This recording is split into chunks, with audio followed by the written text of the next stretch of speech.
오늘 저는 봉독해 드린 말씀을 근거로 넉넉하게 이기는 자가 되는 길이라고 하는 제목과 함께 말씀해 주는 은혜를 공유하기 원합니다. 말씀을 전할 때 전하는 저와 듣는 우리 모두에게 성령의 조명하심으로 이 말씀이 참으로 하나님이 주시는 말씀이 되게 하시고 우리의 삶 속에 넉넉하게 이기는 복된 저와 여러분이 다 되시기를 예수님의 이름으로 축원합니다. 봉독하신 본문 말씀을 자세히 살펴보니 성도에게는 부르심도 있고 택하심도 있다라고 하는 사실을 분명하게 지적하고 있습니다. 부르심을 받는다고 하는 것은 초기 구원, 예수님을 또한 영접하는 그런 구원을 말씀하는 것이고, 택하심이라고 하는 것은 이런 모든 방면에서의 구원을 의미하는 것이죠. 구원받고 부르심받고 이제 주님을 영접한 이후로 세상을 이기고 죄를 이기고 사단을 이기고 또 나의 정욕을 이기고 옛사람을 이기고 모든 것을 다 이기는 그런 모든 방면에서의 구원을 얘기하는 것입니다. 그래서 이기는 자라고 말씀하는 것이죠. 이 이기는 자는 신의 성품에 참여한다라고 사도 베드로는 정말 놀라운 사실, 놀라운 단어로 우리 가운데 전달하고 있습니다. 신의 성품에 참여한다라는 것은 부르심도 받고 택하심도 받은 성도에게 해당되는 축복이죠. 내가 하나님의 성품 안으로 들어간다라는 말씀이에요. 내가 하나님의 그 성격 성품 안으로 들어가게 되면 어떻게 됩니까? 하나님의 그 선하신 성품을 내가 다 누리고 체험하고 또한 그것을 깨달아 알 수 있게 된다라는 것을 말씀하는 것이죠. 그 결과로 나를 통해서 하나님의 성품이 나타나게 되는 것이겠죠. 내가 하나님 안에서 하나님의 성품을 누리고 즐거워하는 가운데 나는 아무것도 모를지 모르겠지만 또한 나를 통하여 하나님의 그 선하신 성품이 다 또한 나타나게 되는, 마치 시내산에 오른 모세가 자기도 모르는 사이에 하나님의 임재 가운데 서 있었더니 하나님의 영광이 자기 피부 속으로 스며들어왔고 자기가 산을 내려왔을 적에는 그 영광의 비추심 때문에 사람들이 두려워하고 얼굴을 가릴 수밖에 없었던 것과 같은 하나의 이치일 것입니다. 이것을 두고 우리는 하나님과 일치된다라고도 말씀하는 것이죠. 여러분 한번 상상해 보시길 바랍니다. 우리가 하나님과 일치되어서 하나님의 성품 속에서 하나님의 영광을 갖고 그 영광이 발휘되고 있다는 것을 한번 상상해 보시길 바랍니다. 나에게서 나오는 그 영광이 나의 영광이 아니고 세상의 영광이 아니고 피조물의 영광이 아니고 하나님의 영광으로 그 영광이 비춰진다는 것을 한번 상상해 보시기를 바랍니다.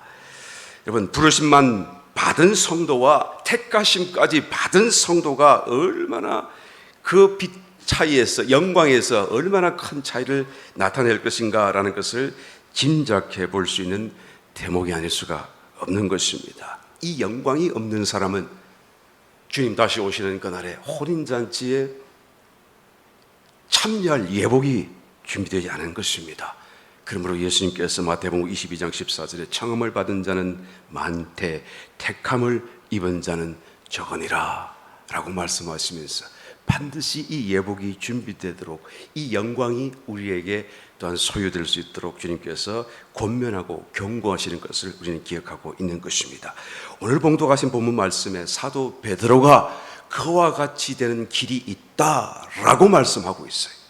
그런데 그것도 넉넉하게 이길 수 있는 길이 있다라고 말씀하는 거예요.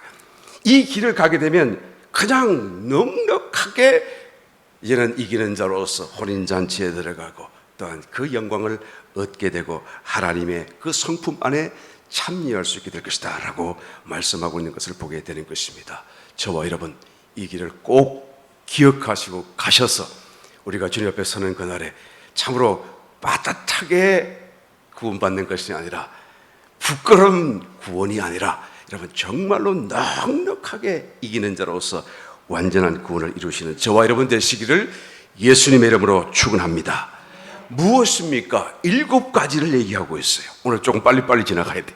첫 번째, 덕이 있어야 돼요. 믿음 위에 덕을 더하고 공급하고, 이 덕이 무엇입니까? 일반적인 이해를 보게 되면 우리가 너그럽고 고매한 그런 마음이나 행동을 우리는 덕이라고 말하지 않습니까? 우리가 좋은 일을 만나면 다 선생님 덕분입니다, 다 이것이 누구누구의 덕택입니다 하는 그런 말을, 이게 좋은 말을, 덕담을 하게 되잖아요. 이게 일반적인 이해 속에서 고매하고 너그럽고 참으로 좋은 마음씨나 행동 또 언어 이런 것들을 다 포괄하는 말이 덕이라고 우리가 이해하고 있습니다. 유교적인 그런 이해 입장에서 보게 되면 이런 덕은 인간이 수양을 통해서 쌓을 수 있고 만들어 가야 된다. 그래서 열심히 가르치는 거예요. 인, 의, 예, 지, 신. 그죠? 인자하고 의, 정의감과 그 다음에 예절을 가리키고, 그 다음에 신의를 가리키고, 그 다음에 이제 분별력을 가리키고, 그래서 덕스러운 존경받는 삶을 만들어가는 그런 개념으로 이 덕을 이해하고 있습니다. 그런데 성경에서 말하는 이 덕이라고 하는 것은 정말로 달라요. 오늘 봉독하신 말씀 속에 믿음 위에 덕을 하는 이 덕이라는 단어가 성경에서 보게 되면 오이코도메오라는 말씀이, 이것은 집을 세운다, 집을 빌드업, 건축한다라는 의미인 것이죠. 집을 세우는 것이 성경에서 말하는 덕이라고 하는 것이죠. 덕은 고린도전서 3장에도 사도 바울이 말씀하시기를 금과 은과 보석으로 쌓는다. 무엇을 쌓습니까? 집인데 그 집은 하나님이 거하시를 거쳐 성전을 짓는 것을 말하죠. 그래서 나무나 풀과 짚으로 지어서는 안 된다. 나무나 풀과 짚은 다 땅에서 난 것으로 사람에게서 난 것이고 죄성에서 난 것이고 자랑에서 난 것이고, 그래서 그것은 다 불타져 버리는 것이고, 그러나 금과 은과 보석은 우리 속에 계신 그리스도의 성품으로서 금 같은, 은 같은 구원, 보석 같은 변화와 성숙의 이런 모든 성령의 역사들을 다 아우르는 그런 상징적인 의미인 것이죠. 그래서 금과 은과 보석으로 집을 지어야 된다. 뭐를 짓습니까? 성전을 짓습니다. 그 성전을 지으면 그 성전 안에 하나님이 거하시는데, 이 성전은 살아있는 성전이죠. 눈에 보이지 않는 성전이 나중에는 결국 보이게 될 것입니다만은, 이 성전은 온 우주 가운데 가장 신비롭고 영화로운 건축물, 이런 건축물이 있을 수 없는 신비롭고 빛나는 건축물이 되게 될 것입니다. 그래서 하나님이 그 가운데 거하시는 성전이 되게 되는데, 이 모든 성전은 다 예수 그리스도로만 재료가 되어져서, 예수 그리스도 외에는, 금과 은과 보석 외에는 다른 어떤 것으로도 재료가 되어 건축될 수 없다라는 것을 사도 바울이 아주 분명한 말씀으로 상징과 비유를 통하여 우리에게 가르쳐 주신 적을 기억합니다. 여러분, 믿음 위에 덕을 더한다라고 하는 이 말의 의미는 믿음과 함께 그리스도를 살아내는 것을 얘기하는 거예요.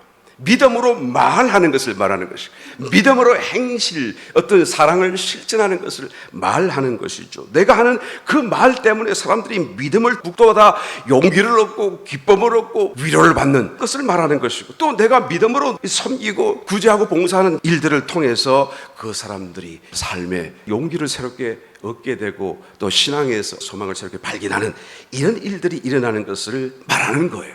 그러니까 믿음 위에 덕이 있어야 되는 거예요. 나만 믿어서는 안 된다고 말. 베드로전서 4장 11절, 만일 누가 말하려면 하나님의 말씀을 하는 것 같이 내 말 하지 말고, 내 생각 말하지 말고, 내 속에서 주시는 감동을 따라 말하라, 그 말. 이게 믿음 위에 덕을 쌓는 거예요. 누가 봉사하려면 하나님의 공급하시는 힘으로 하는 것 같이 하라.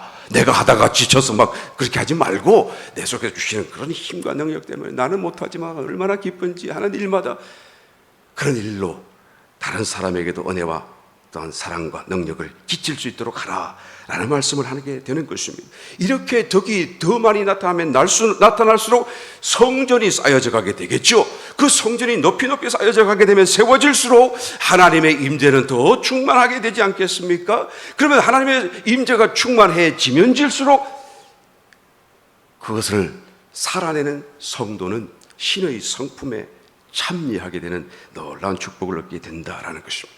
믿음 외에 나의 삶을 통해서, 나의 신앙 생활을 통해서 이런 덕이 나타나고 있는가 아닌가를 한번 살펴보시기를 바랍니다.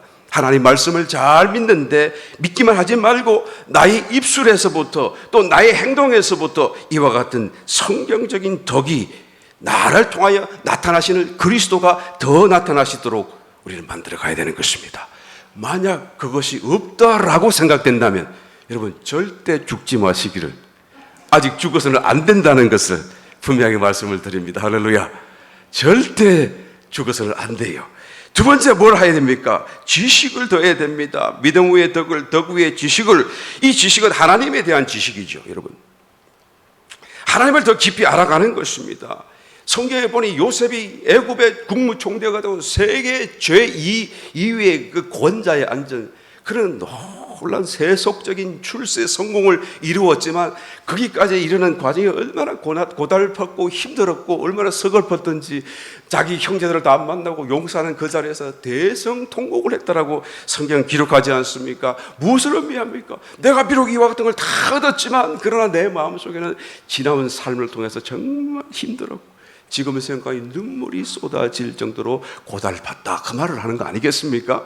여러분, 요셉이 그렇게 높은 자리에 올라갔었어도 자기의 살아온 삶을 견디기가 정말 어려웠고 힘들었다라는 것을 고백하는 것처럼 또 욥도 마찬가지. 그런 고난을 통하여서, 이해할 수 없는 고난을 통하여서 하나님을 대어놓고 욕할 수는 없지만 그러나 간접적으로 자기 생일을 낱날을 저주함으로써 하나님 앞에 불만을 토로할 수밖에 없었던 극한의 고난 속에서 이 욥이 지났던 것을 성경이 기록해 주고 있습니다. 그러나 이 두 사람이 신앙 안에서 위대한 믿음의 선조이지 않습니까? 비록 극한 고난 속에서도 결코 신앙을 포기하지 않았던 위대한 사람들이었었습니다. 그럼에도 불구하고 여전히 하나님을 불평하고 자기의 삶을 통하여 고달팠다라고 생각할 수밖에 없었던 그 이유는 무엇입니까? 여러분, 하나님을 알되 충분히 깊이 있게 다 알지 못했기 때문이다 라고 말할 수밖에 없어요. 우리 같으면 여러분 이런 삶을 살아라 하면 울겠어요? 안 울죠. 왜 안 울입니까? 너무 잘 아니까. 요셉이 어떻게 되고 다 아니까. 그 형제들 배신을 받고 웅덩이에 빠지고 죽을 것 같으면 그 깜깜한 그런 허감 속에서 우리 같으면 어떻게 할 거예요? 이야, 이제 신나는 일이 벌어질 거야. 뭔가 정말 좋은 일을 이제 앞으로 기다리고 있을 거야. 그러지 않겠어요? 그래요, 안 그래요? 왜? 우리가 알고 있으니까 말이에요. 이 뒤에 어떻게 될 것인지. 이야, 정말 재미있을 거야.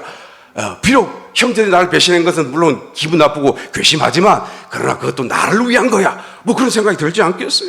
왜? 우리는 다 아니까 말이에요. 우리가 울지 않고 또 우리가 이렇게 뭐 고난스럽게 생각하지 않는 이유는 우리가 요셉보다 욥보다 신앙이 뛰어나고 뭐 대단해서 위대한 사람들이라서 그런 것이 아니라 우리가 하나님을 성경을 통해서 알고 있기 때문이다 라는 것을 말하려고 하는 것입니다. 하나님을 온전히 아는 사람이라고 한다면 자신의 삶의 문제를 두고 눈물을 흘리는 일이 없을 거예요.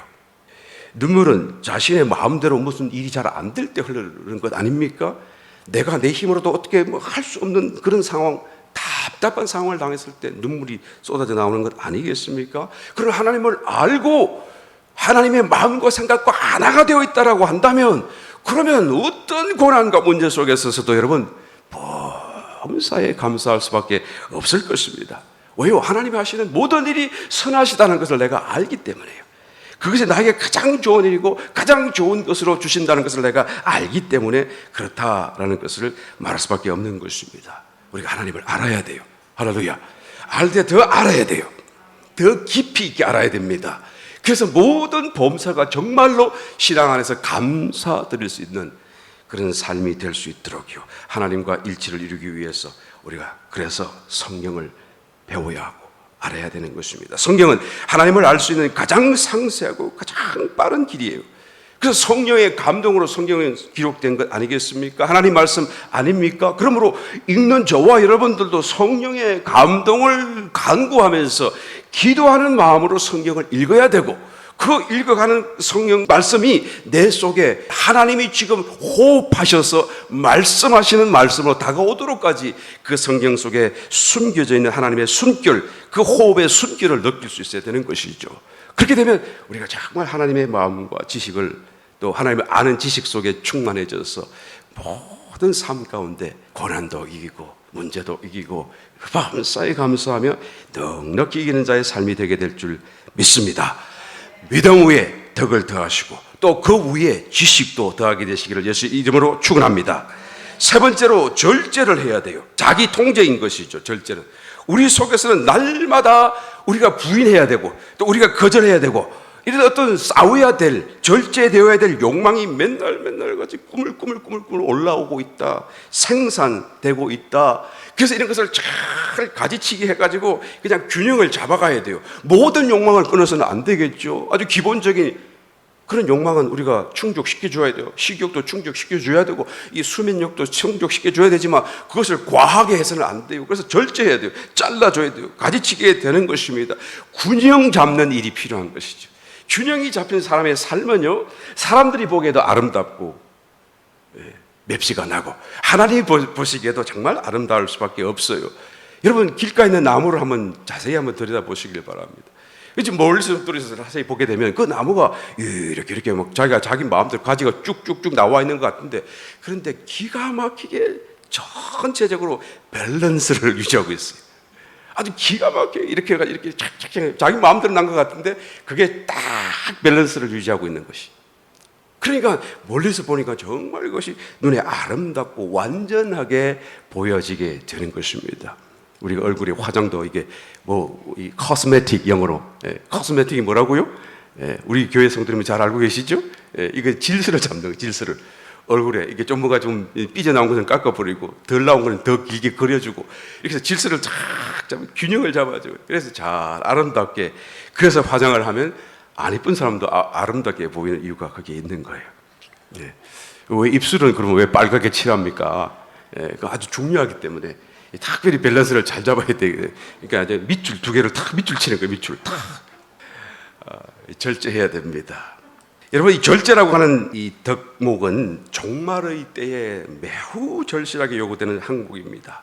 천국으로 인도하는 길은 좁고 그 길에서 벗어나고 싶은 자기 파괴적인 유혹들이 여기저기 널려져 있기 때문에 그런 것이죠. 우리가 정신을 차리고 자기 가지치기를 하지 않으면 누구도 균형을 유지할 수가 없어요.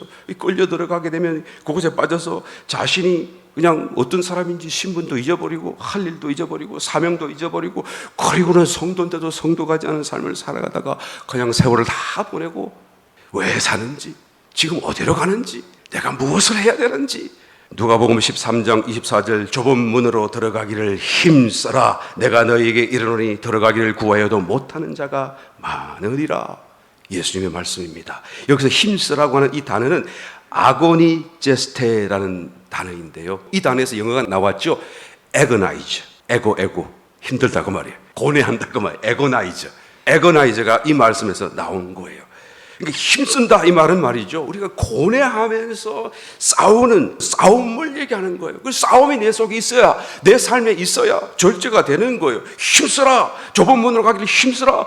에고나이저, 고뇌하면서 싸우는 그런 싸움이 있어야 된다.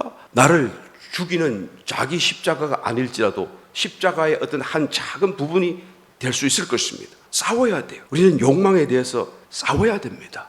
하고 싶은 대로 해서는 안 되고, 자제시키고 절제시키고 하나님 보시기에 반듯한 삶이 될 수 있도록 우리는 만들어 가야 되는 것이죠. 사도 바울 골로새서 2장 29절에 이를 위하여 나도 내 속에서 능력으로 역사하시는 이의 역사를 따라 힘을 다하여 수고하노라 라고 말씀하고 있어요.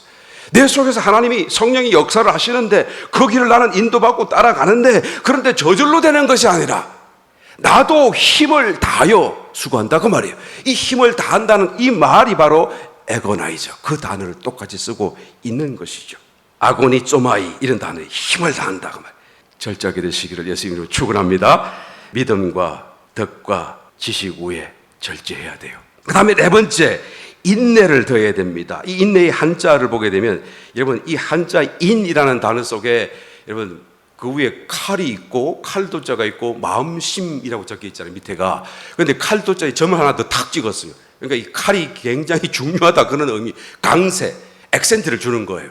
그러니까 마음에 칼을 들이대서 그냥 잘라내는 그게 인, 그 고통을 참는 게 인이라는 뜻이고, 그 내자도 참는다는 말인데, 견딘다는 말인데, 그 말도 저 말의 의미가 이 수요물을 갖다가 이렇게 뽑아낼 때 그 모욕감 또는 그 고통, 이런 것을 견디는 것을 말하는 거예요. 그러니까 이 인내라고 하는 이 단어 속에 벌써 얼마나 고통과 괴로움이 있는지 이 단어만 봐도 그것을 느낄 수 있는 의미가 이 속에 있는 거예요.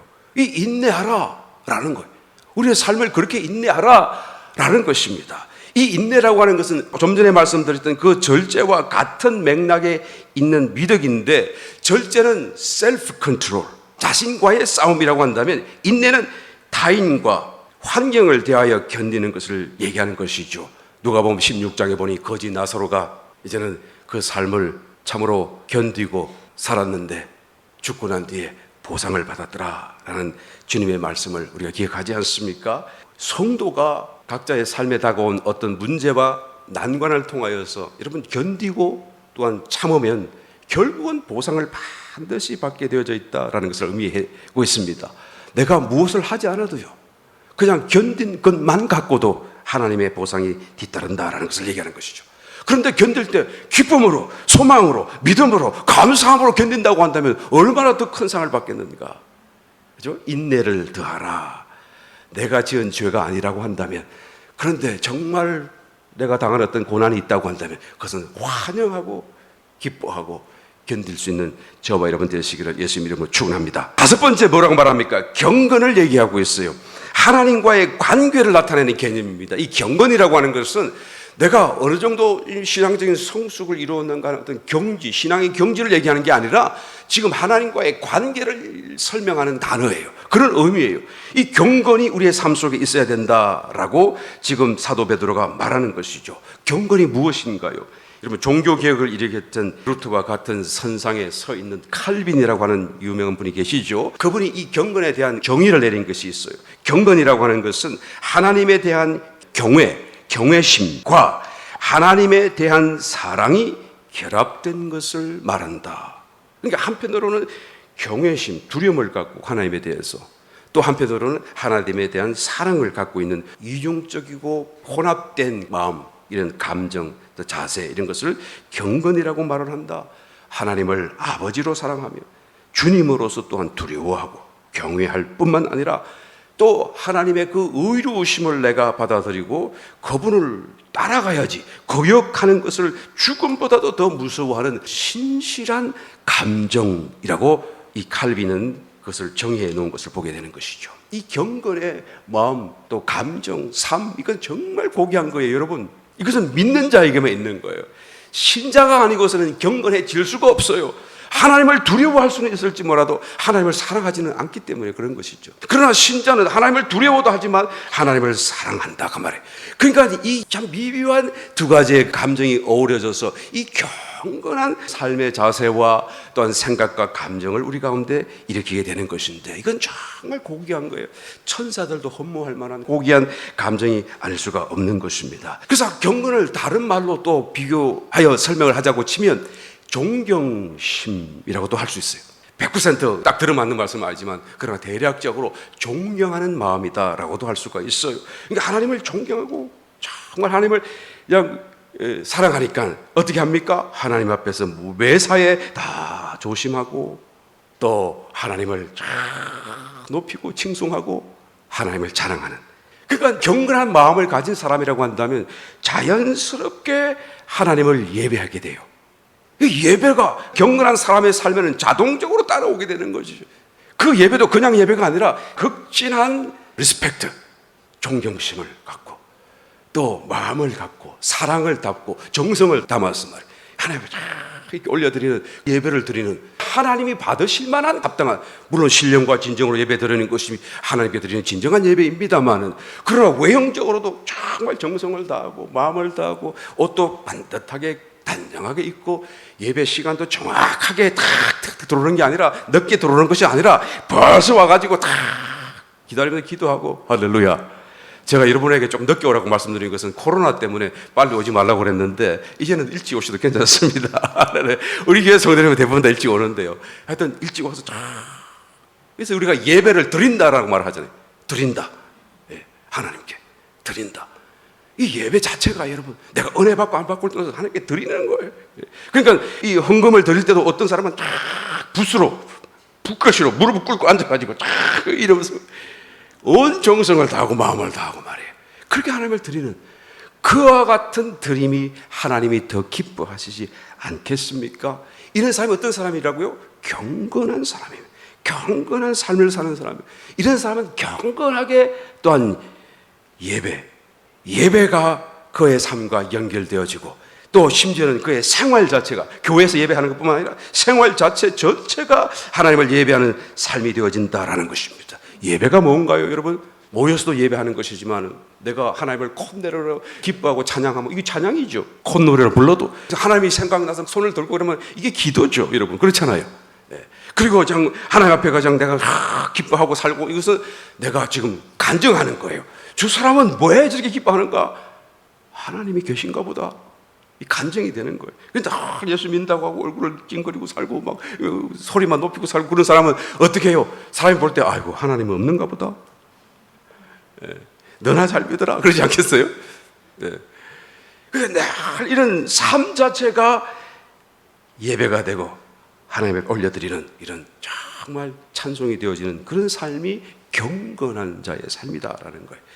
교회에서는 천사 같은데 집에 가면 망나니 같은, 우리 교회 그런 분은 아무도 없다고 저는 분명히 확신합니다. 맞습니까? 삶이 연결되어져야 돼요. 전체가 다 예배가 되어져야 되는 것입니다. 막 그냥 교리를 따지고 그죠? 종교적으로 율법의 잣대를 들이대면서 탁탁 이래라 저래라 그게 아니고요. 그 다음에 막 오순절적인 그런 열광 그게 아니고 그게 경건한 게 아니라 그 말. 경건한 게 무엇입니까? 앞에 말씀드렸던 믿음 위에 덕을 쌓고 덕 위에 지식을 공급하고 또 절제돼요. 이런 삶을 살아가는, 그래서 그리스도 안에서 그리스도를 따라가는 풍성한 영성의 삶이 바로 경건의 삶이다라는 것을 말하는 줄 믿습니다. 이와 같은 경건이 저와 여러분에게 더 넘치게 되시기를 예수님 이름으로 축원합니다. 여섯 번째로 형제 우애를 더하라. 형제 우애. 이 형제 우애는 필라델피아라는 단어인데요, 필레오 사랑이라는 뜻과 아델포스 형제라는 말이 겹쳐진 말씀이죠. 그러니까 필레오 사랑, 형제 사랑인 거예요. 이 사랑도 상당히 높은 사랑입니다만, 수준 있는 사랑입니다만, 그러나 아직 완전한 사랑은 아닙니다. 헬라에서 사랑을 얘기할 때 네 가지 단어를 사용하고 있어요. 똑같은 한국말로든지 영어로든지 러브하고 끝날 것인데 헬라에서는 네 가지 각기 다른 성향의 사랑을 표현하는 단어가 있다라는 거예요. 그래서 에로스 그러면 성적인 사랑을 얘기하는 것이고, 스톨게 그러면 이렇게 혈육적인 사랑, 가족 간의 그런 혈육적인 사랑을 얘기하는 것이고, 필리아 그러면 이제는 형제 간의 사랑, 그죠? 친구 간의 이런 사랑. 그 다음에 아가페 그러면 이런 하나님의 독특한 신적인 사랑, 이런 네 가지를 나타내는 단어가 따로 있다 그 말씀이죠. 그래서 세 번째로 높은 사랑이에요. 형제 사랑. 형제를 사랑하는 저는 내가 교회 형제를, 집안에 있는 형제가 아니고 교회 형제를 얘기하는 거예요. 형제 자매를 사랑하는데, 교회를 사랑하는데, 그런데 이게 내가 좋아서 사랑하는 것인지 하나님이 주시는 사랑 안에서 사랑으로, 하나님의 사랑으로 사랑하는 것인지 때때로 구별이 잘 안 될 때도 있겠죠. 이것도 이미 고차원적인 사랑이니까요. 이 사랑도 수준이 있는 사랑이 되어져 있으니까요. 그런데 내가 하나님의 사랑, 하나님께로부터 난 것이 아니라고 한다면 우리는 거절해야 되는 거 아닙니까? 제가 하도 영과 혼을 다 구별시키니까 이제는 성도님들이 너무 잘 알아가지고 영이 아닌 것은 아예 아무것도 안 하려고 그래요. 네.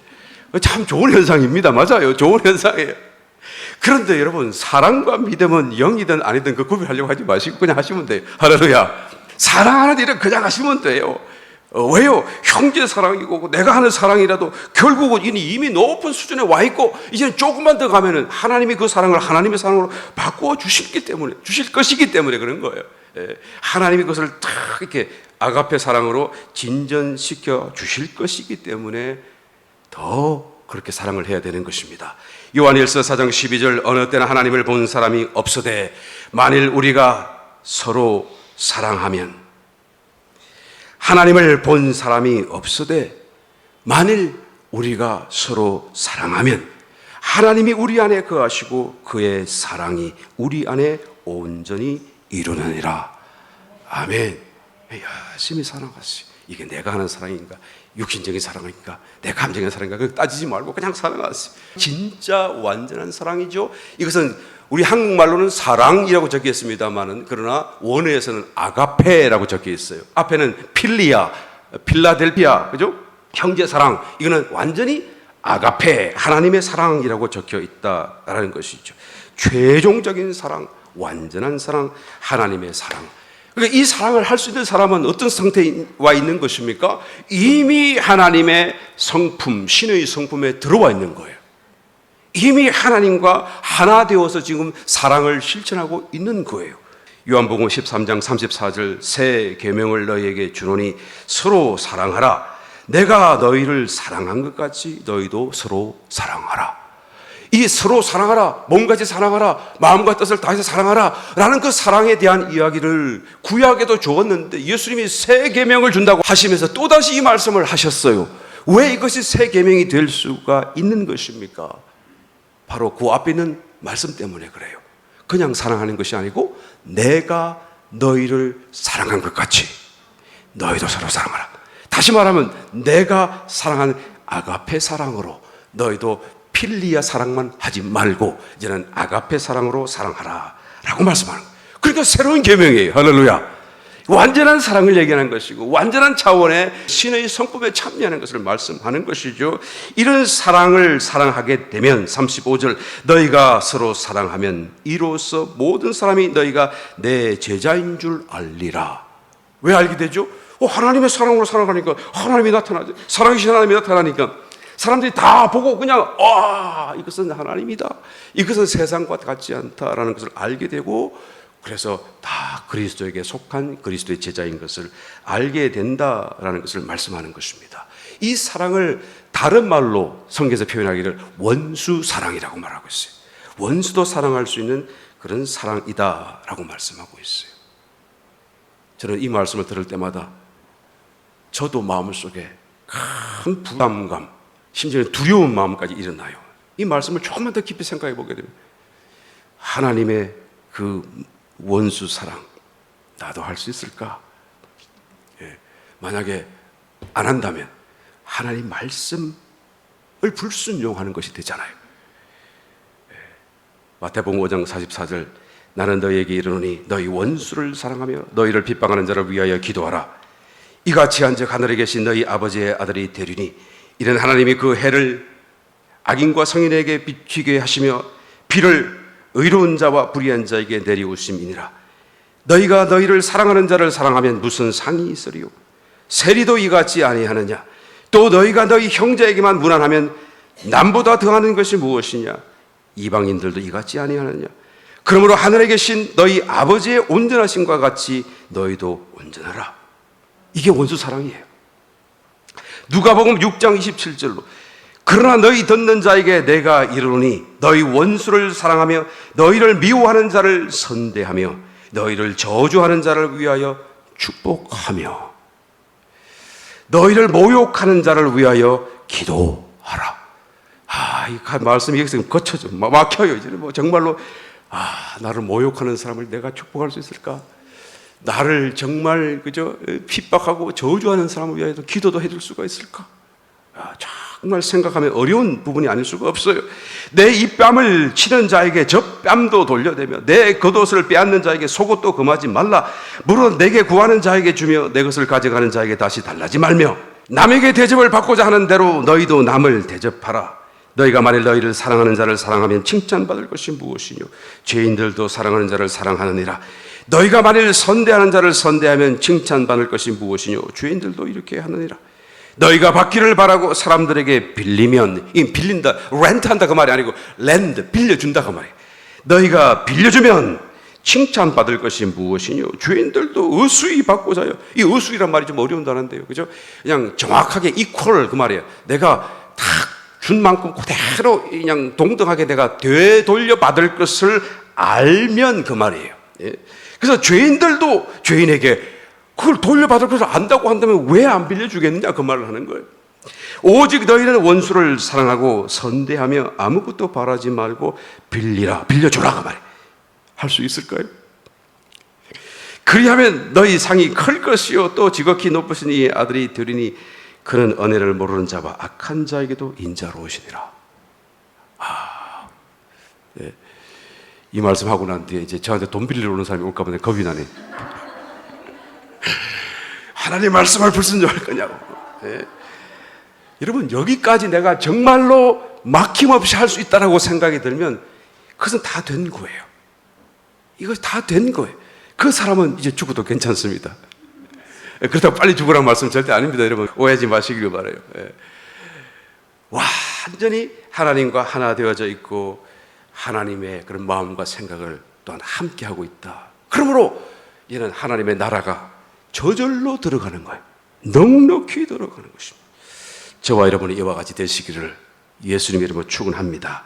하나님을 믿는다는 사실로 만족하지 말고 이 7가지 덕목, 아름다운 미덕들이 우리의 삶 속에 정말 나타나고 소유되어져서 우리가 주님 오시기 전부터 나는 하나님의 나라에, 주님 오시는 주님의 나라에 또 이기는 자로서, 상 받을 자로서 나는 덜림 받을 수 있을 것임을 확신할 수 있는 저와 여러분이 다 되시기를 예수님 이름으로 축원합니다.